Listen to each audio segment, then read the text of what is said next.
Henry and the Wishing Tree.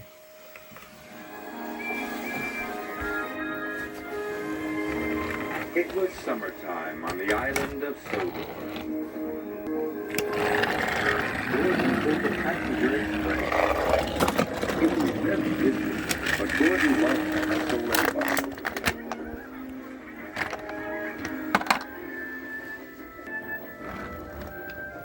Henry hauled freight cars in the forest.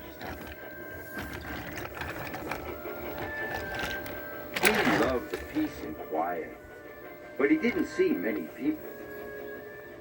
Sometimes working in the forest could be very lonely.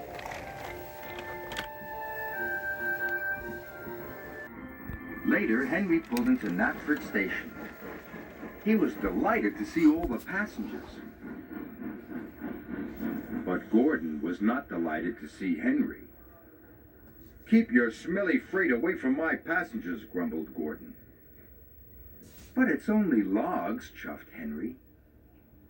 "Passengers and freight do not mix," huffed Gordon, and he wished away.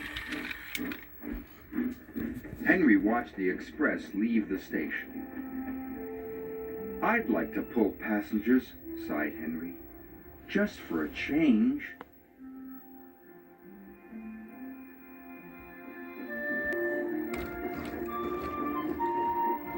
Henry stopped at the water tank on the edge of the forest. Children were standing by one of the trees. "What are those children doing?" Henry asked Thomas. "That's the old Sodor wishing tree," said Thomas. "They must be making a wish." "A wishing tree?" gasped Henry. "How wonderful! Do you think it could make my wish come true?" asked Henry. "It might," said Thomas, and he puffed away. Henry rolled up to the wishing tree. He took a deep breath and made a wish, as hard as he could. I wish I could pull the express instead of Gordon," he said. That evening, Sir Topham Hatt came to see Henry. "Tomorrow, you will pull the express," he said. "Thank you, sir," said Henry happily. His wish had come true. The next morning, Henry chugged cheerfully into Knapford Station.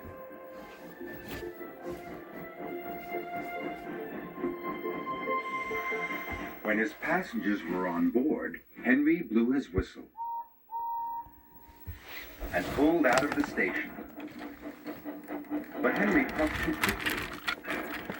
"Go gently," called his driver. "You can bump freight, but you can't bump passengers." "Sorry," puffed Henry.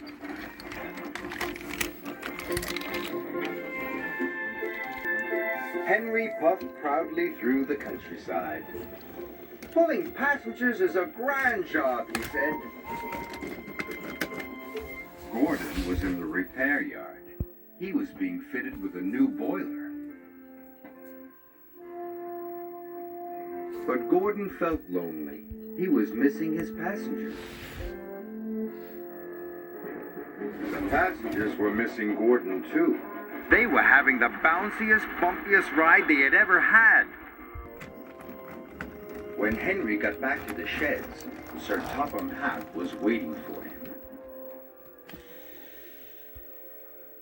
"There have been complaints," he said sternly. "Passengers are not like logs. You must be gentle." "Yes, sir," said Henry sadly. Being gentle was very difficult. Then Henry saw Gordon. He was looking miserable.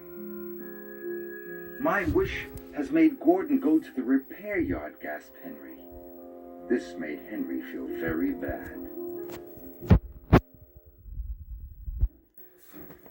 The next day, Henry had to collect the dining car. He tried his best to be gentle.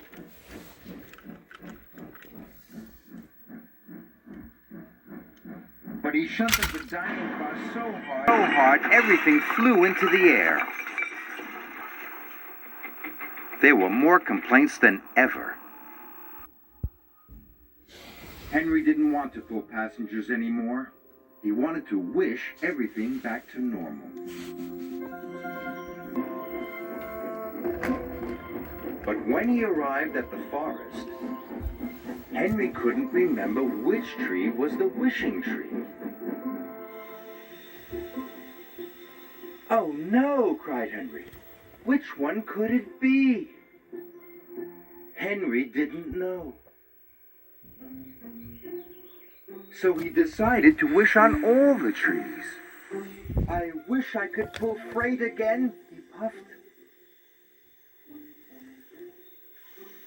Then he moved to the next tree, and he wished again. "I wish I could pull freight again." Sir Topham Hatt arrived on board Thomas. "What are you doing, Henry?" asked Sir Topham Hatt.